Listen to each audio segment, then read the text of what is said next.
예, 반갑습니다. 소개받은 한양대학교 성시문입니다.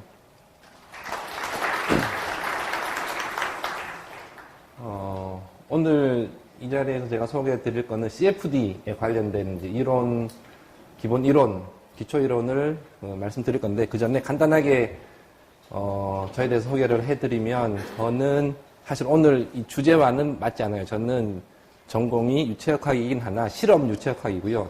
CFD는 수치 해석, 전산 유체역학이죠. 그래서 저는 안 맞는데, 오늘 제가 이 자리에 서게 된 거는 아마 마이다스에서 저희가 한양대학교가 올해부터 아마 작년부터 마이다스 소프트웨어를 이용해서 학부생 교육을 실시하고 있습니다. 그래서 배려해 주신 것도 있고요. 그 다음에 둘째는 제가 파악한 바로는 여기 계신 많은 분들이 CFD 전공자가 아니고 기계공학을 전공하였대 지금은 유체역학 이론 부분을 상당히 다 까먹으신 그런 분들임에도 불구하고 회사에서 어쩔 수 없이 가장 똑똑하신 분이어서 CFD 설계를 맡게 되신 분들이 주 위주고, 그 다음에 뭐 기계공학 전공 아니신 분들도 분명히 있으실 거고 해서 저희도 제가 CFD 전공자는 아니지만은 저희 연구실에서 CFD를 이용을 해서 많은 설계를 하고 있습니다. 그래서 뭐 연구는 주로 이제 실험적으로 접근을 하고 있지만은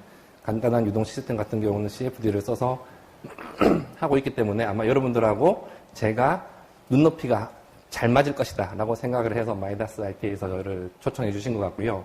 그런 측면에서는 CFD를 전공하신 교수님들 내지는 뭐 여기서 CFD 전공하신 분들이 대학원에서 전공하신 분들이 있을 수도 있을 텐데 그분들보다는 훨씬 더 제가 눈높이를 잘 맞춰서 오늘 세미나를 할 수 있지 않을까 생각을 하고 있고요. 그 다음에 또 다른 이유는 저희가 학부 이제 수업을 CFD 관련된 학부 수업을 준비를 하면서 정리해 둔 자료가 있어서 그걸 소개해 드릴 수도 있고, 또한 이따 나오겠지만은 이거에 가장 적합하신 분이 있어요. 오늘 이 주제에 가장 적합하신 분이 제가 알기로는 뭐 국내 CFD 전문가가 워낙 많지만 건국대학교 나양 교수님이라고 계신데 요 내용으로 강의 자료가 되게 다양한 강의가 많이 있으세요. 근데 그분이 얼마 전에 우리 연구실에 오셔갖고 CFD에 대한 그 강의를 해주셨는데 그때 받아둔 자료도 있고 해서 그분의 허락을 얻어서 발표 자료를 최대한 쉽게 구성을 했습니다. 그래서 오늘 거기에 대해서 제가 말씀을 드릴까 합니다. 그래서 혹시나 내용이 너무 쉽다라고 생각되시는 분들은 그냥 엎드려서 주무셔도 됩니다. 내용은 일단은 크게 세 파트로 이루어져 있군요. 간단하게 CFD란 무엇인가에 대해서 설명을 드리고, 그 다음에 기초 이론 말씀을 드리고, 그 다음 이 중에서도 CFD 중에서도 렌스 이퀘이션 아마 많이 사용하실 수밖에 없으실 텐데 이거에 대해서 기본적인 내용 소개해 드리는 걸로 마무리하도록 하겠습니다.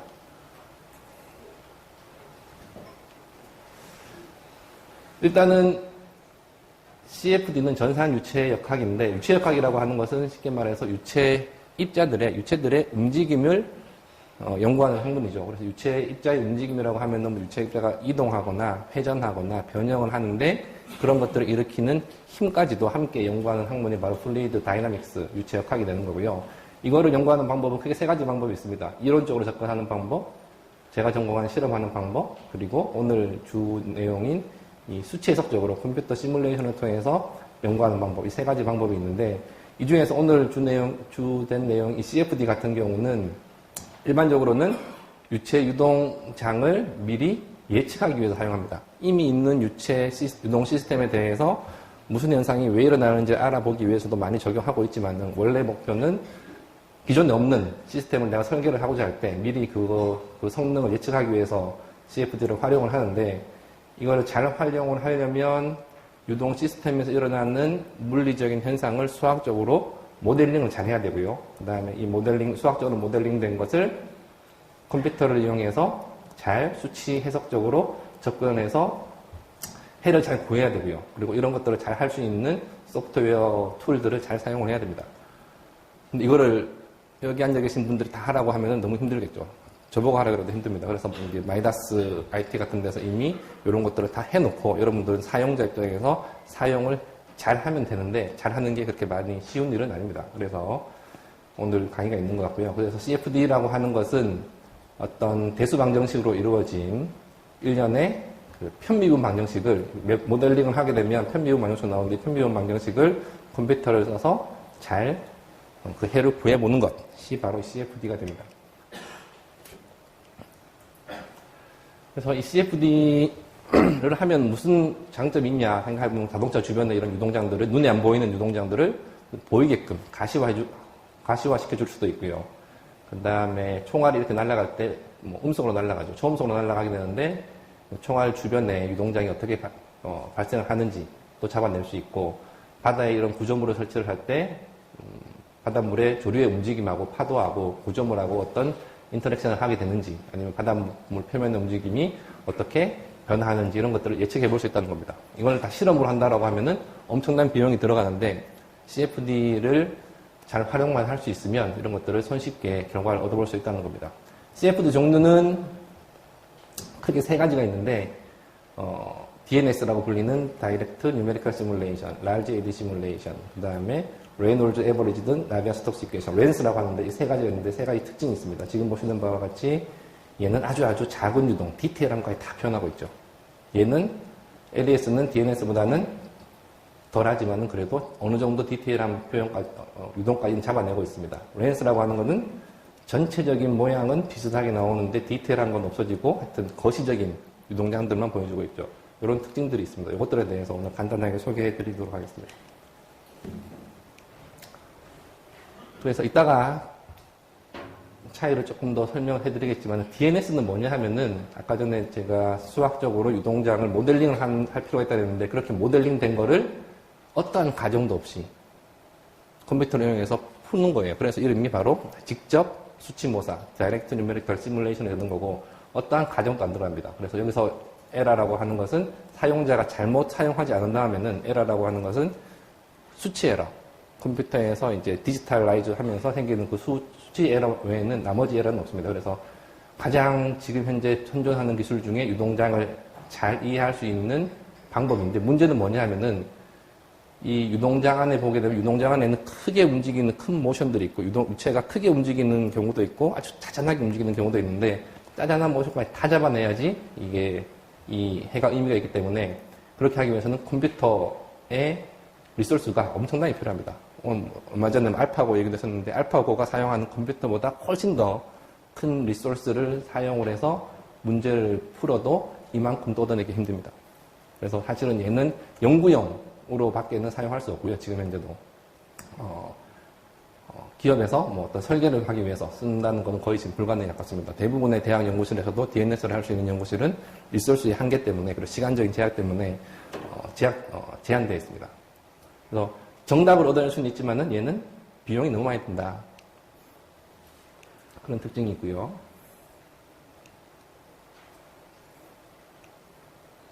안 넘어가는데. 그 다음에 LES, Large Eddy Simulation인데, 큰 에디만 시뮬레이션 하겠다는 겁니다. 큰 소용돌이, 큰 유동의 모션들만 잡아내는 수치해석 기법입니다. 그래서 여기 보시면 이게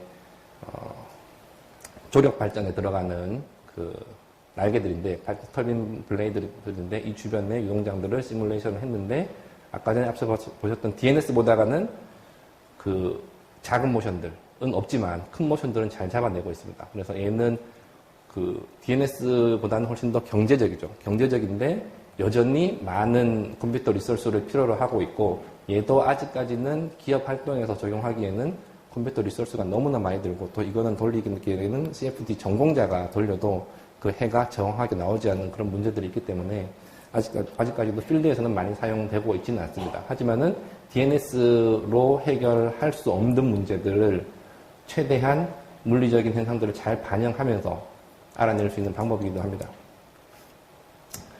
그 다음에 오늘 주된 내용이 될 이 레이놀즈 에버리지 나비아-스톡스 이퀘이션 같은 경우는 말씀드렸지만은 그냥 데스크탑 컴퓨터, 노트북으로도 해를 얻을 수 있는 아주 효과적인 방법입니다. 가장 오래된 시추해석 방법 중에 하나고요. 그러다 보니까 비용은 적게 드는데 대신에 해가 앞에 있는 두 개보다는 덜 정확하겠죠. 그래서 에러가 어느 정도 있다는 겁니다. 그래서 사용자가 얼마만큼 그 CFD에 대해서 잘 아느냐, 유체역학에 대해서 잘 아느냐에 따라서도 이 결과가 많이 달라질 수 있고요. 그 다음에 내가 어떤 방법을 써서 수치 해석을 하느냐에 따라 결과는 달라질 수 있지만 어쨌거나 기업 활동을 하시면서 설계를 하실 때 우리가 손쉽게 접근할 수 있는 수치 해석 방법입니다. 그래서 오늘은 요거 위주로 설명을 해드리려고 하고 있습니다. CFD에 대한 일반적인 과정을 살펴보게 되면 크게 세 파트로 나뉩니다. 프리 프로세싱하고 솔빙하고 포스트 프로세싱. 프리 프로세싱은 뭐냐면은 내가 지금 CFD를 해야 되는 유동 형상을 정하고, 지금 이거 같은 경우는 실린더 주변에 유동이 되겠죠. 그 다음에 이 실린더 주변의 유동에 대해서 그리드를 이렇게 생성을 시키고 적절하게 생성시켜야 됩니다. 그 다음에 이렇게 되어 있으면은 얘를 이제 그 수학적으로 모델링 된 거를 적용을 해서 문제를 풀어야 되겠죠. 이거 푸는 거는 그 소프트웨어가 해줄 거고요.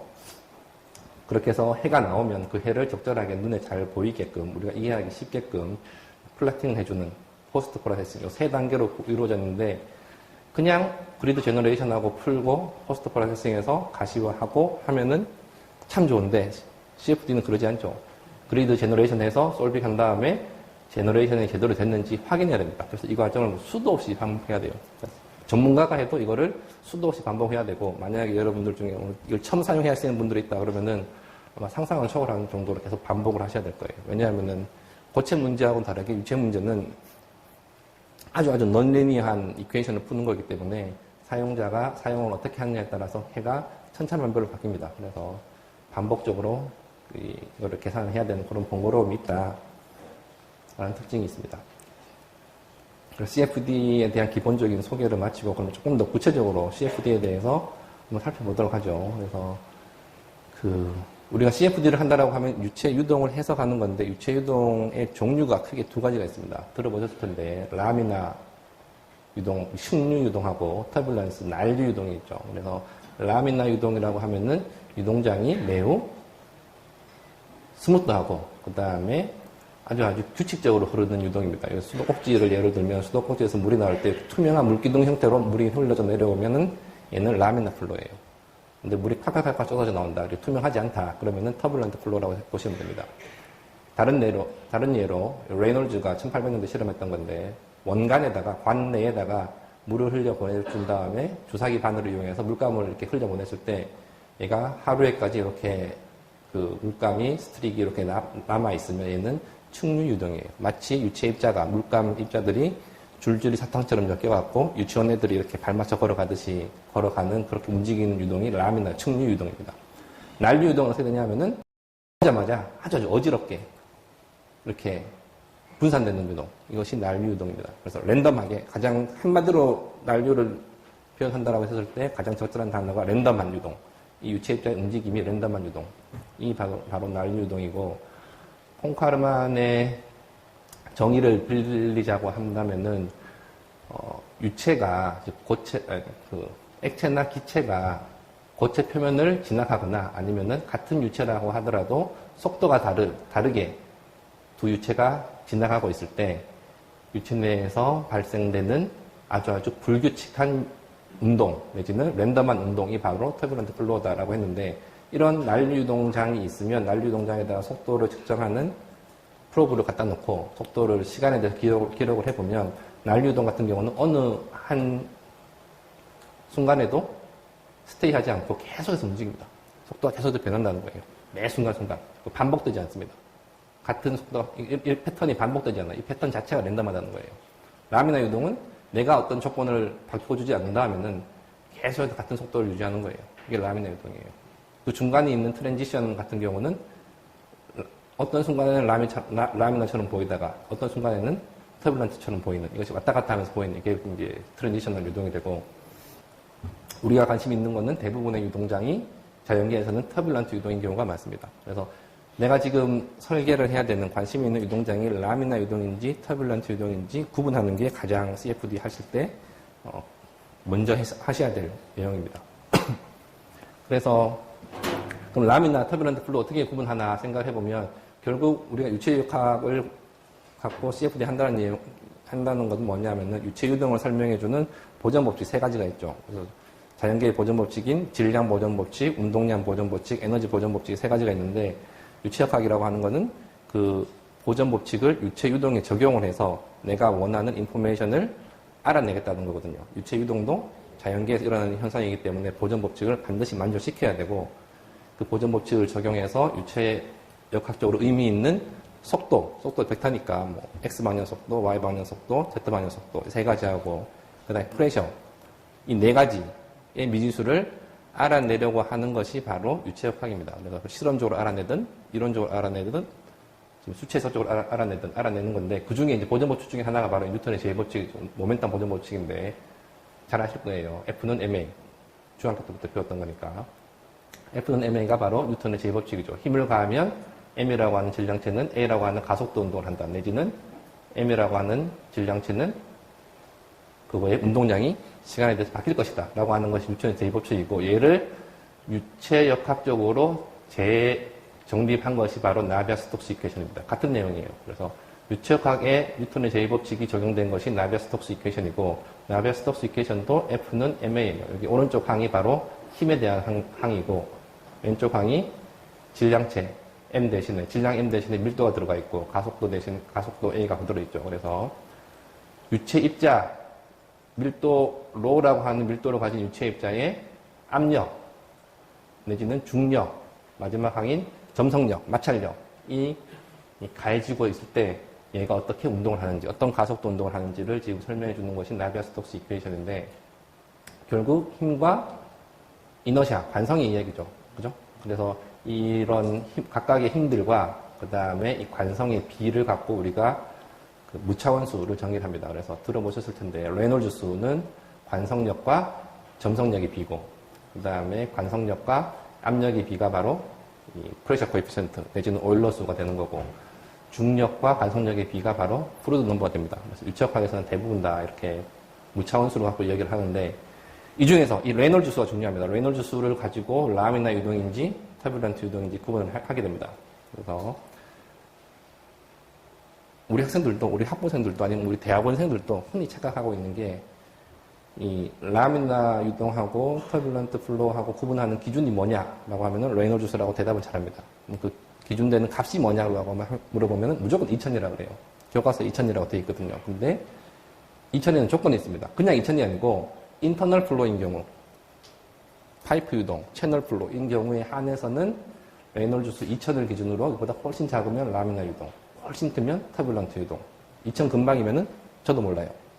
라미나일 수도 있고 아닐 수도 있고 그때그때 유동 조건에 따라 다릅니다. 관이 얼마만큼 스무트한 관이냐, 러프한 관이냐, 그 다음에 레저버에서 들어오는 그 유동이 얼마만큼 터뷸런트 성분을 갖고 있느냐, 안 갖고 있느냐에 따라서 2000 근처에서는 라미나일 수도 있고 터뷸런트일 수도 있고 아니면 진짜 그 중간인 트랜지션일 수도 있고 그래서 이걸 갖고 일반적으로 판단을 하는 거고 얘는 인터널 플로우일 때 그렇다는 거예요. 익스터널 플로우, 예를 들어 경계층 유동이다. 아까 전에 뭐 자동차 근처의 유동, 자동차 주변의 유동, 아니면 뭐 날아가는 총알 주변의 유동인 경우는 익스터널 플로우죠. 외부 유동이죠. 그 경우는 레놀즈 수가 달라요. 50만, 경계층인 경우는 50만을 기준으로 50만보다 훨씬 작으면 측류 유동, 훨씬 크면 난류 유동으로 생각하시면 됩니다. 이걸 일단은 여러분들이 확인하시고 난 다음에 CFD를 하셔야지 그만큼 비용이 세이브 될 거예요. 이따 다시 말씀드리겠습니다. 그래서 어떤 동일한 유동장이라 하더라도 레놀즈 수에 따라서 유동 패턴이 다 달라집니다. 그래서 이거 같은 경우는 레놀즈 수를 정의를 했었을 때 10 정도 되는 거고 얘는 30, 얘는 2000, 얘는 10,000 정도 되는 건데 유동장이 다 다르죠. 이거는 측류입니다. 이때는 측류고 이때는 이제 난류가 되는 건데 보시다시피 측류 유동은 CFD 하기도 쉬워요. 사실 이거는 이 정도 간단한 유동도 사실은 그 해석적으로는 아까 전에 그 theoretical analysis로는 답을 알아내기가 만만치 않아요. 그래서 CFD를 해야 되는데 얘는 CFD를 했을 때 쉽게 답을 얻어낼 수 있습니다. 얘는 무지 비싼 비용을 치르고 답을 얻어내야 되는 거예요. 그래서 내가 레놀즈 수를 먼저 계산해서 내가 지금 라미나 유동을 해석을 해야 되는구나, 설계를 해야 되는구나, 터뷸런트 플로우를 해석을 해야 되는구나, 그걸 먼저 아실 필요가 있습니다. 그래서 우리가 CFD를 이용을 해서 어떤 유동 문제를 푼다라고 했었을 때 여러분들이 직접 하진 않죠. 보통 그래픽 유저 인터페이스에서 클릭해서 풀어라고 하면은 풀게 되는데 그 풀이 과정을 디테일은 모르겠지만은 그래도 그 비하인드에 들어가 있는 티어리는 아셔야지 이 결과에 대해서 내가 평가를 하고 해석을 할 수 있기 때문에 그거에 대해서 말씀드리도록 하겠습니다. 일단은 유체 유동을 우리가 수학적으로 모델링을 해야 될 필요가 있다고 했는데 그 모델링 한다는 게 뭐냐면 아까 말씀드렸던 보존 법칙, 질량 보존의 법칙을 유체 유동이 따라야 한다. 라고 해서 나온 게 바로 이 이퀘이션입니다. 컨티뉴이티 이퀘이션. 모멘텀 보존 법칙, 뉴턴의 제법칙이죠. 이것을 유체 유동이 따라야 한다. 라고 해서 나온 이퀘이션이 이건데 이름이 나비아-스톡스 이퀘이션입니다. 하나하나 항에 대해서는 말씀드리지 않겠습니다. 그 다음에 에너지 보존 법칙을 적용해서 얻은 유동 지배 방정식은 잘 다른 게 있는데 일반적으로는 베르놀리 이퀘이션 해석 종이하고 연필만 갖고 계산할 때는 베르놀리 이퀘이션을 많이 쓰니까 베르놀리 이퀘이션도 에너지 보존 법칙에서 나온 이퀘이션이니까 이렇습니다. 그래서 보통 우리가 CFD 한다라고 하셨을 때 열 문제를 고려하지 않으면 온도 문제를 고려하지 않으면 이 두 가지만 푸는 거예요. 이 두 가지만 보시면은 아까 전에 제가 미지수가 4개라 그랬죠. 속도, 세성분, 프레셔 하나. 그래서 여기가 속도 U1, U2, U3 하고 그다음에 프레셔 미지수 4개고 식이 4개입니다. 여기 1개, 요 식은 하나가 아니고 3개죠. X 방향식, Y 방향식, Z 방향식. 전체적으로 식이 4개고 미지수 4개이기 때문에 우리가 풀 수 있다는 거예요. 손으로도 풀 수 있는데 뭐 몇만 년 걸리겠죠. 몇십만 년 걸릴 것이고 컴퓨터로 풀면은 DNS로 풀면 그것도 몇십 년 걸릴 것이고 LES로 풀면 몇 년 걸릴 것이고 렌스로 풀면 오늘 안에 해결할 수 있고 그렇게 됩니다. 그럼 어떻게 푸느냐 컴퓨터는 이런 이퀘이션들을 어떻게 푸느냐 이산화해서 풉니다. 컴퓨터가 풀 수 있도록 이산화하는데 예를 들어서 앞에 보면은 이런 미분항들이 있죠. 속도를 미분하고 뭐 프레셔를 미분하고 이런 항들이 있는데 그런 항들을 이런 이산화 디스크리타이제이션이라고 하는 수치해법으로 미분을 하는데 쉽게 말하면 이거예요. 예를 들어서 파란색이 여기 하늘색이 내가 알아내야 되는 어떤 X 값 대비 시간 값 대비 어떤 Y 값의 변화라고 한다 치면은 시작 포인트는 내가 알고 있는 거예요. 이니셜 컨디션을 알고 있는 거죠. 0초일 때 이 Y는 0이 된다는 걸 알고 있는데 내가 예를 들어 듬성듬성 1초 뒤에 얘는 얼마일지 2초 뒤에 얼마일지 3초 뒤에 얼마일지 이거를 듬성듬성 계산을 하게 되면 파란 선은 따라가는 게 아니고 주황색 선이 된다는 거예요. 근데 1초 뒤로 생각하지 않고 이걸 따라가기 위해서 이거 기울기는 내가 알고 있다 했을 때 이 파란색의 기울기를 알고 있다 했을 때 0.5초 단위로 이거를 기울기를 따라서 선형적으로 기울기를 따라서 가다 보면 이렇게 되는 거고 0.5초가 아니고 0.25초, 0.125초 계속 반으로 줄여 나가다 보면 내가 얼마만큼 세분화해서 기울기에 대해서 시간을 증가시키면서 이거 Y값을 예측을 하느냐에 따라서 보면 점점 파란색이 근접하게 되어 있죠. 그죠? 그래서 델타 T라고 하는 것은 얼마만큼 내가 이 미분 방정식에 들어가는 항들을 잘게 쪼개서 짧은 시간 동안 잘게 쪼개서 반복적으로 계산할 것이냐. 델타 X는 X 방향으로, 뭐 델타 Y, 델타 Z 다 있을 텐데 얼마나 잘게 쪼개느냐. 아까 전에 맨 처음에 보셨던 그리드 있었죠.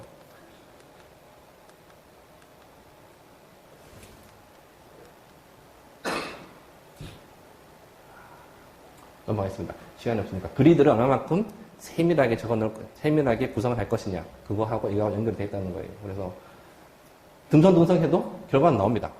수렴됩니다. 보통 우리 학생들도 마찬가지인데 수렴만 되면 결과가 옳다라 정답이라고 생각하는데 그거는 내가 시험 봤을 때 내가 답을 딱 찍고 정답이라고 마침 딱 찍으면 내가 100점 받는다고 생각하는 거랑 똑같은 거예요. 여기도 보시면은 어떻게 하는지 따라서 결과는 나옵니다. 근데 그 참값하고 파란색 값하고 차이가 항상 크죠. 그죠? 그래서 이 차이가 크기 때문에 이걸 줄이기 위해서는 많은 노력을 해야 된다는 거예요. 제대로 해야 된다는 거예요. 그래서 그리드를 그렇게 제너레이션을 잘해야 되고 그리고 저런 구배가 어떤 물리량의 변화가 클 때 속도의 변화가 크다든지 프레셔의 변화가 크다든지 이런 데다가 더 촘촘하게 그리드를 짜 넣으셔야 되는데 그렇게 했다라고 해서 모든 문제 해결되지는 않습니다. 보시다시피 아까 전에 질량 보존의 법칙, 운동량 보존의 법칙을 푸는 거는 미분 방정식을 푸는 거예요. 방정식, 연립 미분 방정식을 푸는 건데 연립 편미분 방정식을 푸는 건데 맨 처음에 항상 필요한 것이 이 문제도 마찬가지고 시작 포인트는 필요하죠. 시작 포인트가 0초일 때 y는 0이라는 값을 갖는다는 시작 포인트가 필요한데 이 시작 포인트를 잘못 집어넣어서 0초일 때 1이라는 값을 갖는다고 생각해서 문제를 풀면은 아무리 이 h라는 값을 기울기를 잘게 쪼개는다 하더라도 여기를 따라가는 거예요. 파란색으로는 절대 근접 안 됩니다. 이니셜 컨디션 주는 게 중요하다는 거예요. 다른 말로 바운더리 컨디션 주는 게 중요하다는 거예요. 시간에 대해서는 이니셜 컨디션, 공간에 대해서는 바운더리 컨디션을 적절하게 쓰는 것이 필요로 한데 무진장 중요한데 제가 회사에 가보거나 아니면 우리 학부생들 아니면 심지어 제 방에 있는 저희 대학원생들도 그냥 맡겨놓으면은 소프트웨어 회사에서 그냥 만들어 놓은 디폴트 값을 씁니다. 그 유동 시스템에 맞는 이니셜 컨디션을 찾아내고 바운더리 컨디션을 찾아내고 그걸 집어넣어서 해를 구하려고 하는 게 아니고 잘 모르니까 그냥 디폴트 값을 쓰는 거예요. 그러면은 엉뚱한 결과가 나온다는 거예요. 결과는 나옵니다. 결과만 나오면 이게 답은 아닌데 이렇게 어떤 식으로 하면 결과가 나오는데 틀린 결과가 나온다는 얘기죠. 그래서 CFD를 할 때 중요한 거는 뭐냐면은 그리드도 적절한 그리드를 구성하는 게 필요하지만 당연히 필요하지만 이니셜 컨디션, 바운더리 컨디션을 반드시 알아야 되는데 이거는 CFD로 알 수가 없어요. CFD 하기 전에 알아야 되는 거예요.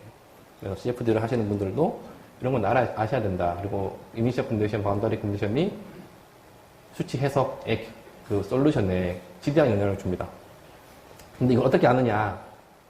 항상 이 문제에 봉착하는데 결국은 이거를 하기 위해서 학부 때 유체학을 배우고 대학원 가서도 이론을 배우는 거예요. 일단은 내가 이미 나한테 인포메이션이 주어져 있는 곳을 CFD 해석의 경계로 잡습니다. 아까 전에 실린더 주변에 유동 공장이 있었는데 그냥 사각형이 아니고 내가 이미 어딘가에 인포메이션을 알고 있으면 거기서부터 시작을 해야 된다는 거예요. 그것을 경계로 잡아야 됩니다. 경계로 해서 시작해야 되고 일단은 이니셜 컨디션, 바운더리 컨디션을 내가 모르면 실험을 해서라도 알아내야 된다는 거예요. 안 그러면 CFD 하는 게 큰 의미가 없다는 거예요. 결과가 엉뚱할 수가 있기 때문에.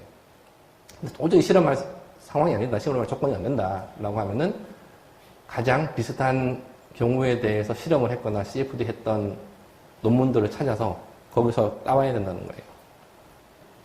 그것도 안 된다. 그러면은 학부 때 배웠던 유체학파에서 배웠던 컨트롤 발륨 어널리시스 다 까먹으셨겠지만은 다시 기억을 하셔서 교과서를 보고 원디 어널리시스입니다.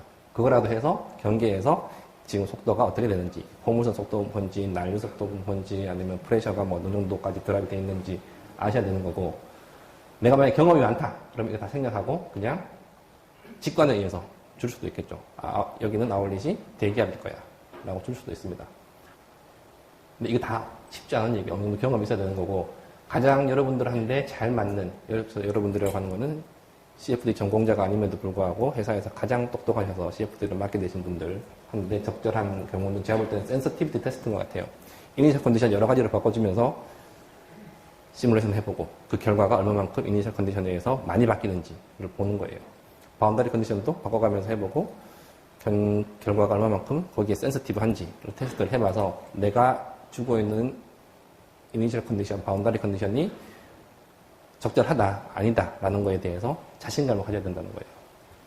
그도저도 아니면은 어쩔 수 없죠. 뭐 디폴트 쓰는 수밖에. 근데 어떤 경우가 됐든 그 결과는 이니셜 컨디션, 바운더리 컨디션에 따라서 바뀔 수도 있다. 이 결과가 이 정도의 오차를 갖고 있다는 것을 아시고 설계를 하셔야 된다는 거예요. 그래서 아까 전에 CFD 타입이 3개 있다고 그랬죠. 그래서 DNS 같은 경우는 앞서 보여드린 나비아-스톡스 이퀘이션을 어떠한 과정 없이 그대로 푸는 거예요. 컴퓨터를 이용해서. 그래서 가장 비쌉니다. 이거 풀이하는데 여기 넌리니어 텀들이 있기 때문에 엄청난 비용이 들어가요. 그래서 오늘의 날씨를, 내일의 날씨를 한반도도 필요 없고 서울 주변의 내일의 날씨를 DNS로 우리가 전 세계에 있는 모든 컴퓨터를 동원해서 계산해보자. 내일 날씨를 정확하게 예측하기 위해서. 라고 했을 때 내일 날씨가 언제쯤 나오냐면은 몇십 년 뒤에 나와요. 아무 의미 없죠. ADS도 마찬가지. ADS 같은 경우는 이 나비아-스톡스 이퀘이션을 DNS로 하면 너무 시간 오래 걸리니까 얘를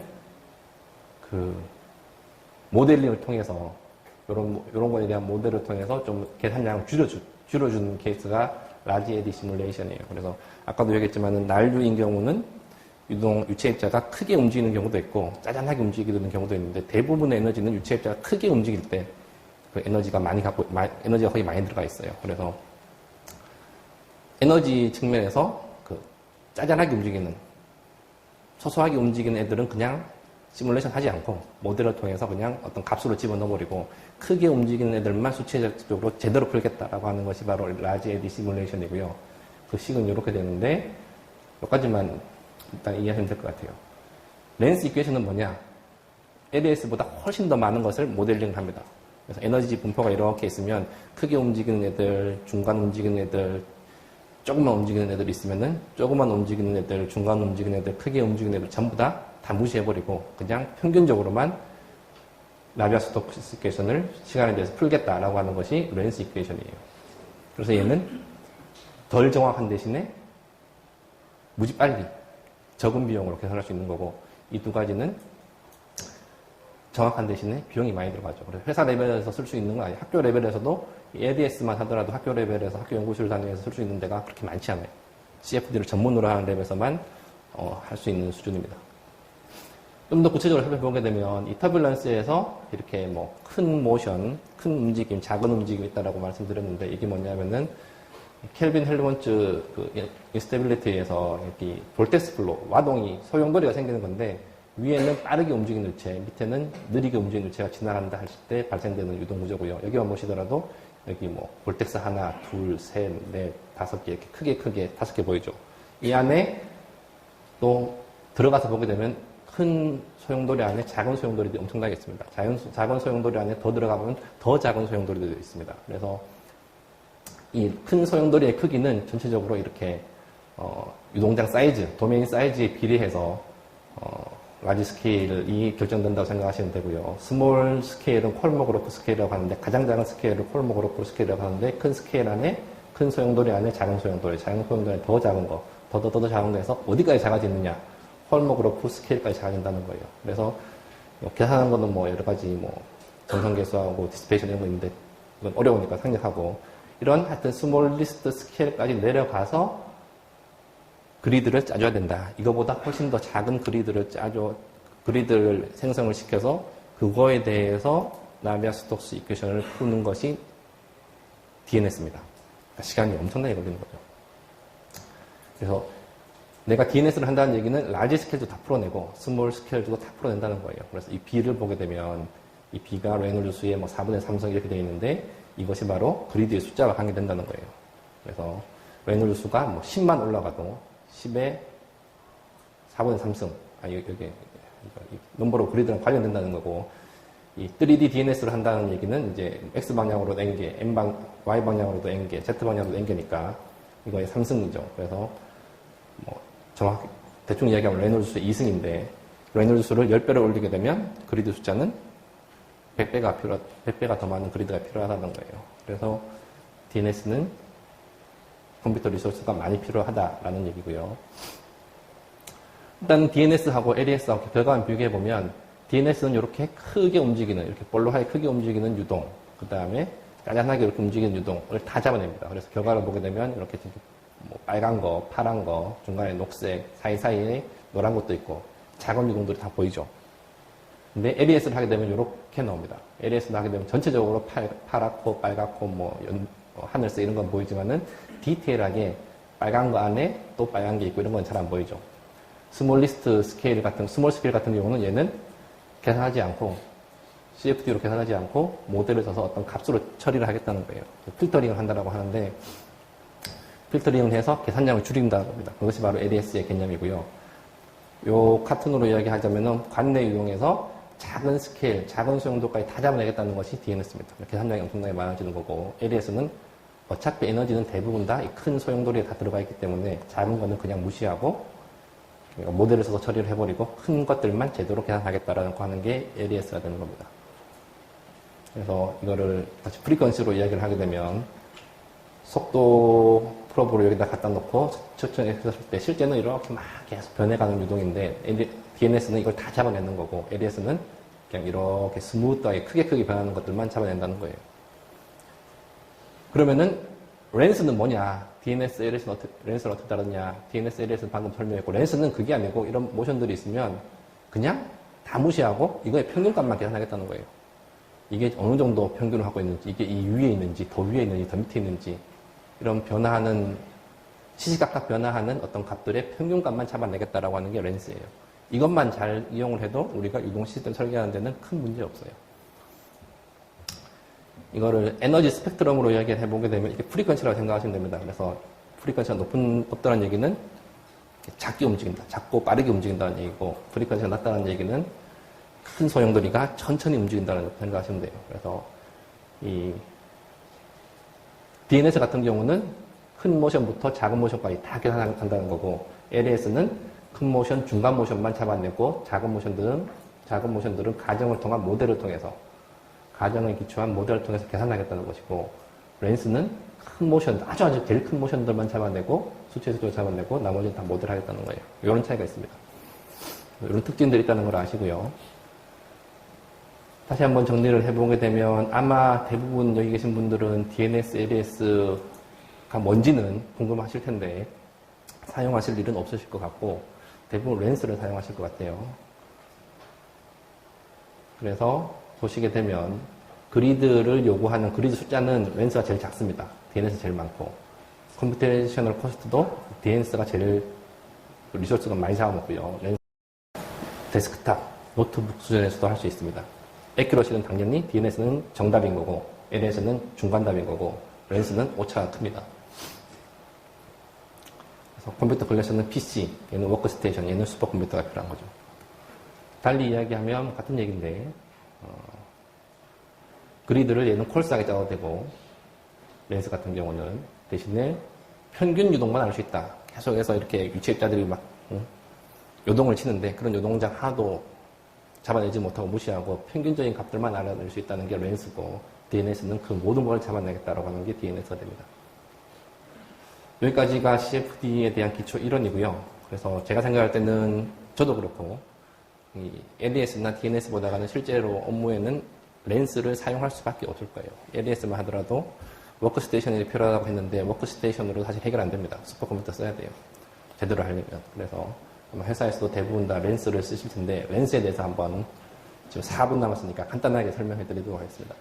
렌스 이퀘이션 같은 경우에 뭐 여러 가지 모델들이 있는데 생각하고, 그 다음에 레놀즈라고 하는 유명한 걸출한 학자죠. 1895년도에 제안한 방법을 사용한 것이 레놀즈 에버리지드 나비아 스톡스 이퀘이션입니다. 그 뒤에 뭐 폰카르마이나 프렌틀이나 콜목으로 불리는 사람들이 많은 기여를 했었고요. 그 다음에 최근까지도 계속해서 이렇게 발전이 이루어지고 있는 분야입니다.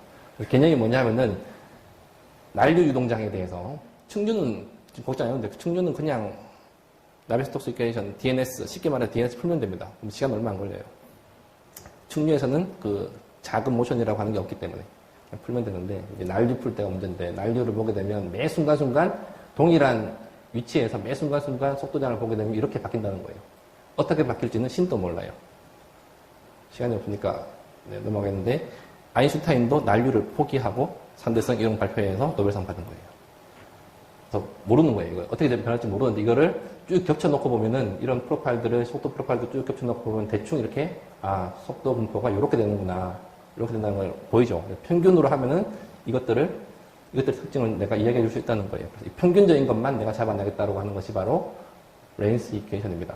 그래서 설명을 한 거고요. 그래서 오랜 시간 동안 어떤 속도의 변화를 내가 다 잡아내서 그것을 평균값을 취하겠다라고 하는 게 기본 개념이고요. 그래서 원래의 나비아 스톡스 이퀘이션, DNS가 사용한 나비아 스톡스 이퀘이션에 대해서 통계적으로 시간에 대해서 평균을 취한 것이 이 렌스 이퀘이션이 되는 거고, 문제는 통계적으로 접근하다 보면은 아까 전에 미지수 4개라 그랬죠. 속도 3개, 프레셔 하나, 4개인데 안타깝게도 미지수가 더 생겨요. 그 방정식의 숫자는 4개로 그대로 유지되는데 미지수만 합이 10개로 늘어나게 됩니다. 그래서 그 추가된 미지수가 뭐냐면 여기 있는 레놀즈 스트레스 텀이라고 하는 건데, 레놀즈 스트레스 텀이 미지수가 6개 더 추가되는 거예요. 그래서 얘를 어떻게 처리하느냐가 관건입니다. 어떻게 처리했냐면은 옛날 사람들이, 프렌틀이라는 이런 사람들이 그냥 일반 스트레스, 비스커스 스트레스와 동일하게 처리하자라고 하는 아주 단순하고 무식한 아이디어에 출발했는데 그게 대박이 난 거예요. 그래서 그 일반 스트레스하고 마찬가지로 그 점성계수로 하는데, 이때는 점성계수를 난류 점성계수 내지는 뭐 에디 비스코시티라고 이야기합니다. 그런 개념을 써서 얘를 한번 표현을 해보자. 방정식 숫자가 모자라니까 6개로 표현을 해보자라고 한 것이 이 렌스 이퀘이션의 시작입니다. 그래서 미지수 10개, 방정식 4개인데 이런 건 모델링을 통해 갖고 레놀즈 스트레스에 대한 모델링을 통해서 방정식 숫자하고 미지수 숫자하고 맞춘 것이 바로 렌스 이퀘이션이라고 보시면 되고요. 이렇게 맞췄을 때 개념이 이 랭드 스케일하고 빌러시티 스케일, 그러니까 유동장, 난류 유동장의 랭드 스케일하고 빌러시티 스케일을 찾아내는 게 이제 주된 태스크가 되는 겁니다. 그거를 찾아내는 방법들이 원 이퀘이션 마들, 제로 이퀘이션 마들, 투 이퀘이션 마들이 있는데, 그 다음에 스트레스 트랜스포트 모델, 레놀드 스트레스 메서드 이런 게 있는데, 지금 거의 다 사용되지 않고요. 지금 살아남아 있는 것은 이 투 이퀘이션 마들밖에 없습니다. 요거에 대해서 간단하게 설명드리겠습니다. 들어보셨을 텐데, 스팔랄트 알마라스라고 하는 사람이 나타나서 이제 원 이퀘이션 모델로 해서 CFD가 많이 발전했고요. 근데 이거보다 지금은 거의 안 쓰기 때문에 성형하도록 하고 지금 투 이퀘이션 모델 많이 쓰죠. K 입실론 모델, K 오메가 모델 많이 쓰죠. 그래서 K 입실론 모델, K 오메가 모델이 설명하는 바가 뭐냐 하면은 아까 전에 레이놀즈 스트레스를 모델을 해서 반정지 숫자하고 미지 숫자 맞춰줘야 되는데 K라고 하는 터뷸런트 키네틱 에너지, 그 다음에 입실론이라고 하는 디스페이션이라고 하는 방정식에 대해서 그걸 이용을 해서 에디 비스코시티, 여기는 에디 비스코시티를 잡아내겠다라고 하는 것이 이 투 이퀘이션 모델의 기본입니다.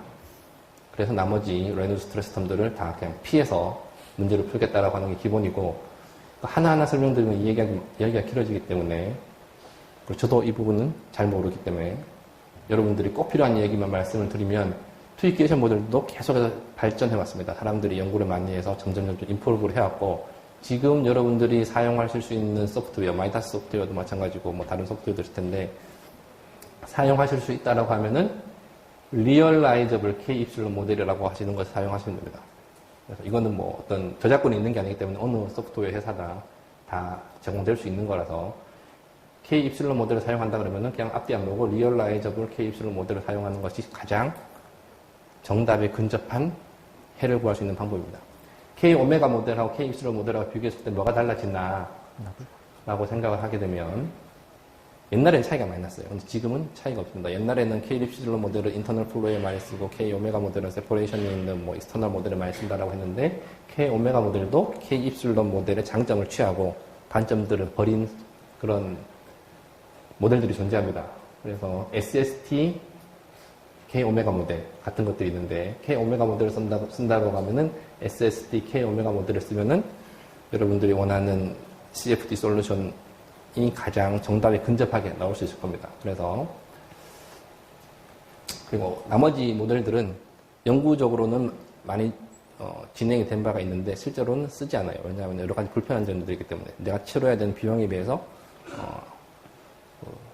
비용들이 너무 커서 안 쓰게 됩니다. 그래서 간단하게 비교를 해드리면 K 입실론 모델 같은 경우는 세퍼레이션이 있는 곳, 유동 방류가 일어나는 거 이런 거 잘 안 맞습니다. 그래서 잘 안 맞고 K 오메가 모델 잘 맞죠. 이게 실제 유동 상황에 근접한 건데, 이거를 K 입실론 모델로 하면 이렇게밖에 안 나오는 거예요. 근데 리얼라이저블 K 입실론을 쓰고 SST K 오메가를 쓰면은 비슷하게 나온다는 거예요. 실제로는 이렇게 됩니다. LES, 내지는 DMS처럼. 근데 지금은 이 리얼라이저블 K 입실론이나 SST K 오메가나 서로의 장점들만 취한 모델들이어서 둘 중에 어느 것을 쓰느냐는 크게 중요하지 않은 것 같습니다. 마지막으로 드릴 말씀은, 아까도 서두에서도 뭔가 드렸는데, 그리드 레졸루션을 적절하게 유지하는 것이 무지 중요하다. 솔버를 뭘 쓰느냐, 무슨 K 오메가 모델을 쓰느냐, K 입실론 모델을 쓰느냐도 중요하지만, 그거 이상으로 중요한 것이 그리드를 적절하게 배치를 시키는 것. 그래서 속도가 빠르게 변하는 구간, 압력이 빠르게 변하는 구간, 이런 데서는 그리드를 많이 둬야 된다. 어느 정도로 많이 둬야 되느냐라고 하면은, 소프트웨어에 보시면은 저런 말이 있을 거예요. Enhanced Wall Treatment, 이런 단어들이 있을 텐데, 이건 소프트웨어 회사마다 이름이 다른데, 요거에 버금가는 방법으로 그리드를 두셔야 됩니다. 이거 외에 유저들이 훨씬 더 편하게 쓸 수 있는 방법들도 있고, 수렴이 잘 되게끔 해주는 옵션들도 있는데, 말 그대로 수렴만 잘 돼요. 결과는 엉터리예요. 그래서 힘들더라도, 수렴이 잘 안 되고 여러 가지 시행착오를 거치더라도 Enhanced Wall Treatment 모델을 그리드 제너레이션을 하는 것이 맞다, 라는 걸 말씀드리고요. 이걸로 마무리 짓도록 하겠습니다. 그래서 CFD에는 DNS, LES, 렌스가 있는데, 렌스 같은 경우는 많이 쓰게 되고, 렌스는 평균적인 유동장에 대해서만 내가 알아내겠다라고 하는 거고, 유동 시스템을 설계할 때 이 정도만 써도 사실은 거의 충분히 우리가 좋은 시스템을 설계할 수 있습니다. 그리고 렌스 이퀘이션에서 여러 가지 모델들이 있는데, 사용할 때 그냥 리얼라이저블 K 입실론 모델이나 SSD K 오메가 모델을 쓰면은 지금까지 해서는 제일 잘 맞더라라는 거고, 이거보다 더 중요한 것이 정확한 이니셜 컨디션, 바운더리 컨디션을 어떤 식으로든 찾아내서 반드시 그걸 쓰셔라. 디폴트 값 쓰시면은 해가 달라진다 라는 거 기억해 주시면 될 것 같고, 그리드 레졸루션, 즉 고체 표면 근처에서 속도 보기가 큰데 이런 부분에서 그리드를 충분히 많이 넣어야 된다. 그러면은 계산 시간은 길어지지만은 그거는 그럴 가치가 있다라는 말씀이고요. 그리드 디펜던시 테스트를 해야 된다. 그리드를 충분히 넣어야 된다는데 얼마만큼 충분히 넣느냐? 결국 시행착오 해볼 수밖에 없다는 거예요. 10,000개 넣어보고 50만 개 넣어보고 100만 개 넣어보고 200만 개 넣어보고 결과가 바뀌는지 안 바뀌는지를 반드시 확인해 보셔야 된다는 거예요. 그리드를 많이 넣고 적게 넣고에 따라서 결과가 달라지기 때문에. 그리고 오늘 자료의 대화의 한 상당 부분은 건국대학교 나영 교수님이 CFD 전문가세요. 이분이 제공하신 거니까 반드시 기억을 해주시고요. 그 다음에 시간이 짧아서 많이 말씀을 못 드렸는데 학부 수준의 유체역학 이론에 대해서 좀 궁금하시다라고 생각하면 제 1년치 강의가 이미 인터넷에 다 올라가 있어요. 유튜브에도 올라가 있고요. 우리나라에서 관리하는, 교육부에서 관리하는 코리아 오픈 콜스웨어 공개 강의 사이트가 있는데 구글에 들어가서 송치문 유추하면 제일 먼저 나옵니다. 2개 나오니까 1학기 거, 2학기 거 다 나오는데 무료 공개 강의니까 활용하시면 될 것 같습니다. 여기까지로 마치도록 하겠습니다. 감사합니다.